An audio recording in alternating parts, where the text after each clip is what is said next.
maths chemical চেনেলত আপোনাক স্বাগতম জনাইছো আৰু আজি আমি ক্লাস 9 ৰ আপোনাৰ সামন্তৰিক আৰু ত্ৰিভুজৰ কালি যে চেপ্টাৰ আছে আমি সেই চেপ্টাৰটোৰ বিষয়ে আমি অলপ আলোচনা কৰিবলৈ আগবাঢ়িছো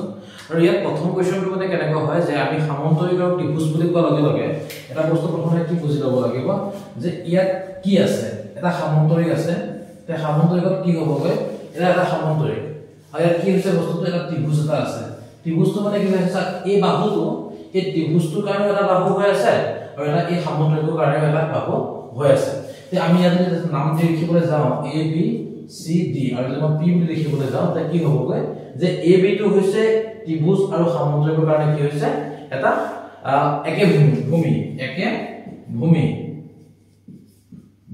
a b ঠিক আছে নেক্সট কথা কেনেকৈ হ'ব আৰু ইহঁতে একে সমান্তৰাল ৰেখাৰ মাজত আছে এটা কি হ'বগৈ a b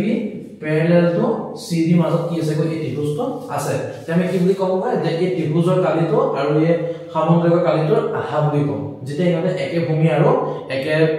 সমান্তৰাল ৰেখাৰ মাজত থাকে ঠিক আছে আৰু এতিয়া এটা বস্তু কথাটো চাব বোলে সেই একেটা ছবিকে যদি আমি বেলেগকে চাবলৈ যাওঁ বোলে সাপোজ এটা সামন্তৰিক এনেকে আছে নামটো হৈছে আপোনাৰ a b c d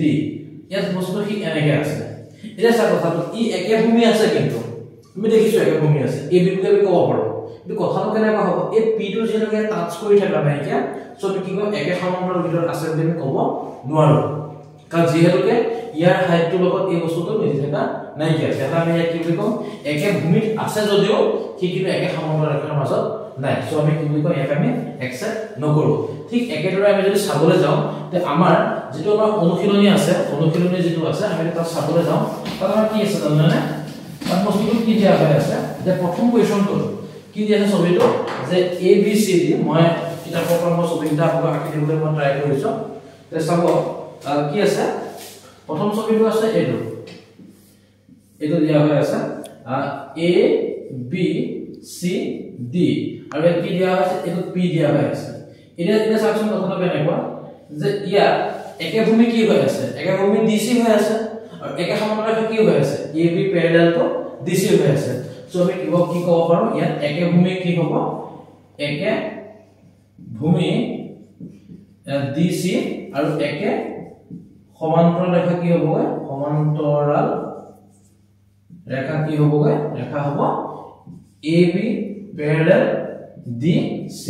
কথাটো বুজি পাইছা নে এইটো হৈছে আমাৰ অনুশীলনী 9.1 ৰ প্ৰথম কোৱেশ্চনটো একৰ একটো আৰু সেকেন্ডটো যদি মই চাবলৈ যাওঁ কি দি আছে ফিগাৰটো চাওক ফিগাৰটো দি আছে এইটো এনেকে দিয়া হৈ আছে হয়নে কি দি আছে চাব p q r s ইয়াত দি আছে কিমান m আৰু n দিয়া হৈ আছে ইয়াত চাওক ইয়াত কি হৈ আছে একে ভূমি কি হৈ আছে s r হৈ আছে ইলে কি হৈছে সমান্তৰাল ৰেখাৰ মাজত এই বস্তুটো নাই কিহৰ কাৰণে নাই এতিয়া ই টাচ কৰি থকা নাই এইটো টাচ কৰি আছে যে সো ই হৈছে ই কি হৈছে টাচ কৰি থকা নাই সো ই কি হ'বগৈ ঠিক কাৰণে ই নাই নহয় ঠিক আছে তেনেকৈ আমি চাবলৈ যাওঁ নেক্সট কোৱেশ্চনটো কি আছে নেক্সট কোৱেশ্চনটো হৈছে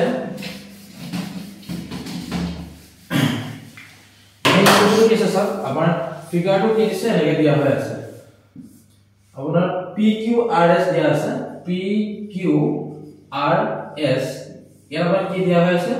P বুলি দিয়া হৈ আছে এতিয়া ইয়াত যদি চাবলৈ যাওঁ ইয়াত একে ভূমি কোনটা হৈ আছে এটা কথা মনত ৰাখিব পৰে যে আমি ভূমিটো বুলি ক'লে তলটোলে চাবলৈ গ'লে কথা নাই হয়তো আমি কাষৰটো মিলি থাকিব পাৰে তে এই ফিগাৰটো কি হৈ আছে স্যাৰ QR টো মিলি আছে হয়নে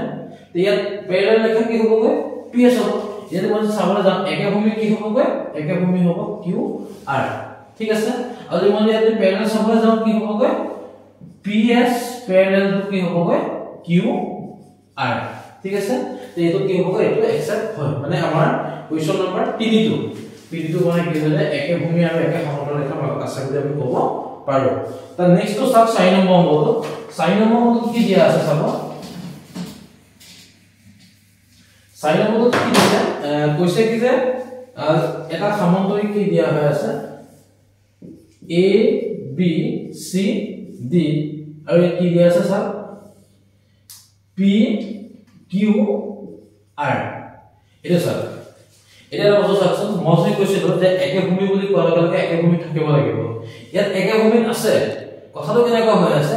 BC যেটো হাইট আছে সেই বস্তু PQ লগত নিমিলে সো একে ভূমি বুলি ক'ব নোৱাৰো ঠিক আছে কথাটো কেনেকৈ চাব BC যদি হাইটটো যদি 10 cm হয় PQ কিমান হ'ব অকমান কম হ'ব মানে আপোনাৰ 6 7 8 এটা হ'ব কাৰণ যেনেকৈ এই পাৰ্টটো আৰু এই পাৰ্টৰ মাজত নাই দিয়া সো একে ভূমি নাই হয় কথাটো একে ভূমি নাই দিয়া কিন্তু এই সমান টাচ কৰি আছে যেনেকৈ একে সমান্তৰাল ৰেখাৰ মাজত আছে ক'ব পাৰো এই কথাটো কি হ'ব যেনেকৈ একে ভূমি নাই হোৱা সো আমি তাক কি বুলি কম ই কোনো ধৰণৰ একে ভূমি বা হেগেৰ মাজত থকা নাই কিয়া ঠিক আছে তে আমি নেক্সট কোৱেশ্চনলৈ যাওঁ নেক্সট কোৱেশ্চনটো কি দিছে চাব নেক্সট কোৱেশ্চন দিছে নেক্সট হ'ব আমাৰ 4 নম্বৰটো 5 নম্বৰটো সৰি 5 নম্বৰটো ইয়াত কি দিয়া আছে চাব ইয়াত আমাৰ বস্তু এনেকৈ দিয়া হৈ আছে A B C D এটো মোৰ দিয়া হৈ আছে এনেকৈ নাম কি দিছে ইয়াত P C হয়তো হৈছে কিমান Q বুলি আমাৰ এনেকৈ দিয়া হৈ আছে এৰিয়া আছে অলপ আগতে মই ক'লো যে একটো সৰু আৰু এটো ডাঙৰ হোৱাৰ কাৰণে ই একে ভূমি হৈ থকা নাই কিয়া কিন্তু সেই একেটা সেকশন এটো সৰু ডাঙৰ একে ভূমি হৈছে নেকি নাই হয় কিন্তু এটা কথা ইটো সাইড সেকশন এইটো সেকশন এইটো কাৰণে কি হ'ব এই সমান্তৰিকটো কাৰণে A B C D এই সমান্তৰিক বা এই চতুৰ্ভুজটোৰ কাৰণে AD বাহুডাল এই ডাঙৰ ABQD কাৰণে এই বাহুডাল একে নহয় নে একে হৈ আছে সো কি হ'ব ইয়াত একে ভূমি আছে হয় না বা হেতু যে আমি নাচাই এনেকৈ চাব পাৰো নহয় ABCD এটা সমান্তৰিক তাৰ কাৰণে FD বাহু এনেকৈ APQD এটা সমান্তৰিক তাৰ কাৰণে AD বাহু দুটা AD বাহু সমান হৈ আছে এটো ক'ব পাৰো আমি আৰু নেক্সট কি হ'ব ক'ব পাৰো আমি BQ লগত কি হৈ আছে সমান্তৰাল হৈ আছে মানে কি হ'বগৈ AD হৈছে একে বাহু আৰু এফালে হৈছে AD আৰু এফালে কি হ'বগৈ BQ তো হ'ব কিমান আপোনাৰ একে সমান্তৰাল ৰেখাৰ মাজত থকা আমাৰ চতুৰ্ভুজ ঠিক আছে বুজি পাইছো কথাটো আমি নেক্সট 6 নম্বৰ কোৱেশ্চনটো চাম 6 নম্বৰ কোৱেশ্চন আমাৰ কি দিয়া আছে চাব 6 নম্বৰ কোৱেশ্চন